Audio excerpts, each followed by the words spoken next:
If you follow the rules, keep it cute, and stop trying to twerk on lifeboats, you might just survive this trip. Now grab your wristband, grab your sunscreen, and please don't embarrass your family this year.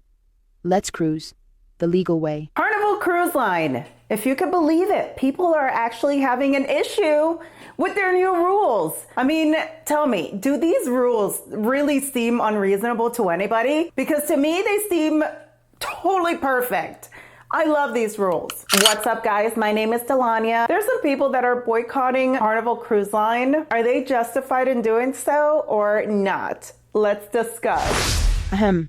Good evening, cruisers, and welcome aboard the SS Sit Down and Act Right, formerly known as Carnival Cruise Lines. I'll be your rule reader, truth teller, and SAS supervisor for this trip, McKay. Now, before y'all head to the leads deck trying to turn up, let me give you the 2025 urban edition of the Carnival Commandments, cause clearly last year y'all forgot how to act on a boat. 1. Teen curfew. If you under 18 and outside past 1 a.m., guess what? You now officially on punishment. Carnival said this ain't no high school lock-in. So unless you got a whole adult escorting you, you better take your lil self to that cabin and catch up on your homework or something. Kids roaming around late at night without an adult, that's something that should be regulated. I mean, totally reasonable. 2. Age policy. You 18 and think you grown? Carnival said, try again, baby. If you ain't 21, don't come solo. And if you between 18 and 20, bring your auntie, your mama, your meemaw.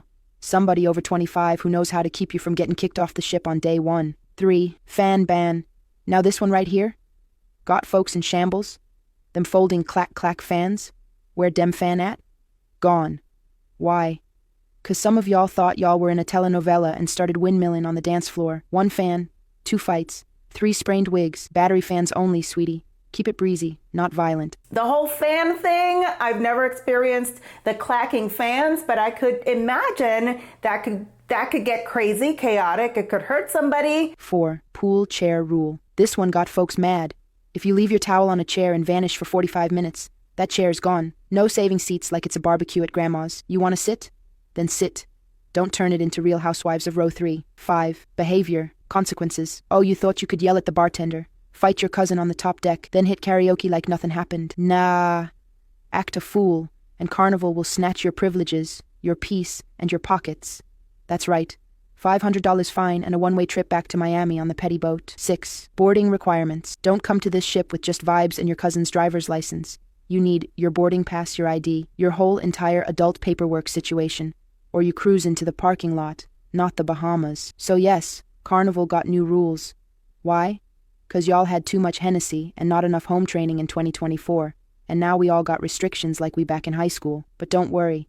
If you follow the rules, keep it cute, and stop trying to twerk on lifeboats, you might just survive this trip. Also a limit on the consumption of alcohol. So from what I understand, the program allows for up to 15 alcoholic drinks per day per 24-hour period, okay? And then once you reach the limit, the guests will not be served any alcoholic drinks.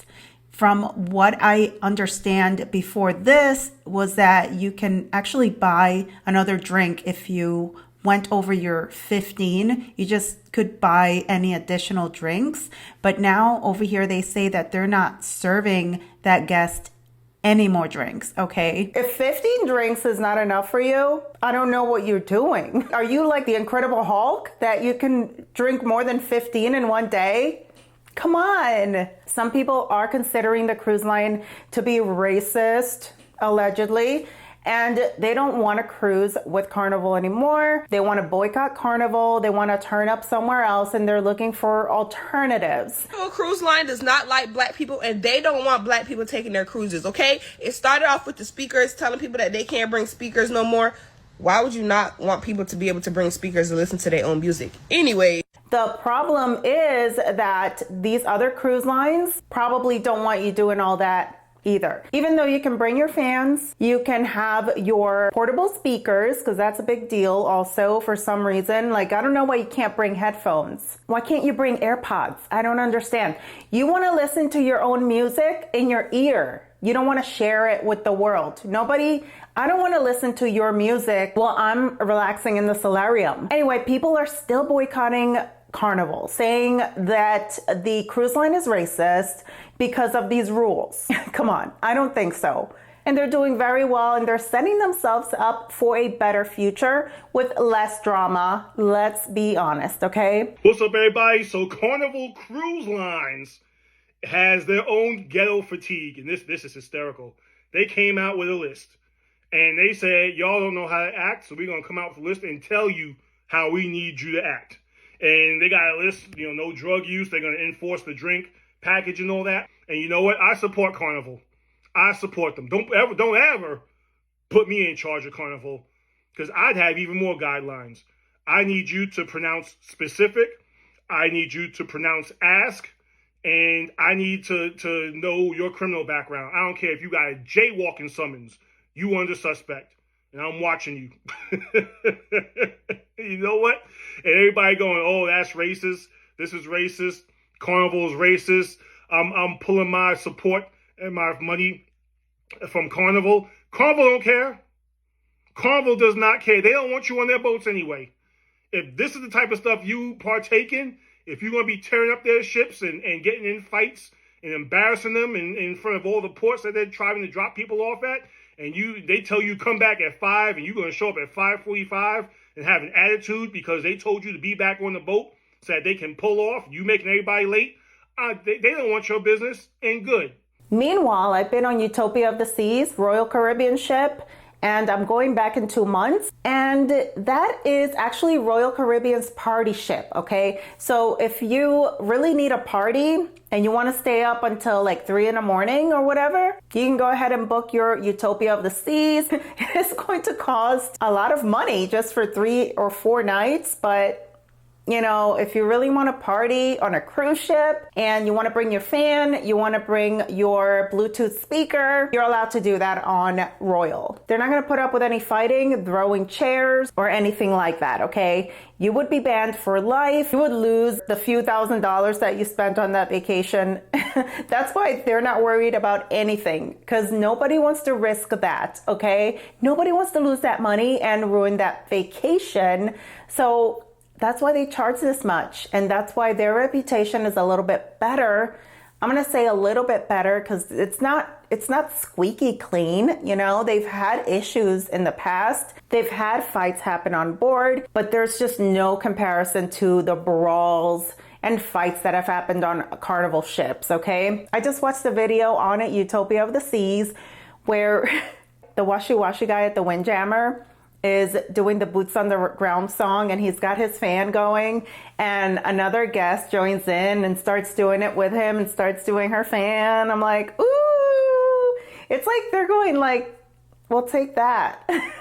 Well, you can come over here and do this, but you're gonna have to give me that money. Okay, I digress, but I love Royal Caribbean. I've only been on Royal, and I can't wait to explore more in cruising. And as far as Carnival goes, I'll never say never. As you can see, there are some people who are boycotting. But does Carnival really care? I don't think so. I think this is what they want. I think that they're achieving goals. And as far as the dances, like boots on the ground, the wobble, and those things, I think if they're not playing them now, they probably will in the future. They want things to like calm down a little bit, but I think that stuff will be back, of course, with all of the rules in place as well. So do you think this is good for Carnival, what they're doing? And listen, they're getting so much publicity right now. A lot of it is good. In my opinion, it's a very small group of people boycotting Carnival. There are so many people that are so loving these rules, and they actually love Carnival Cruises. I mean, they did switch up their loyalty program as well, and some people had a problem with that, but I think it's just part of them trying to clean up their act. I don't know. Let me know what you think down below in the comments, and I'll see you there. Thank you for watching. Bye.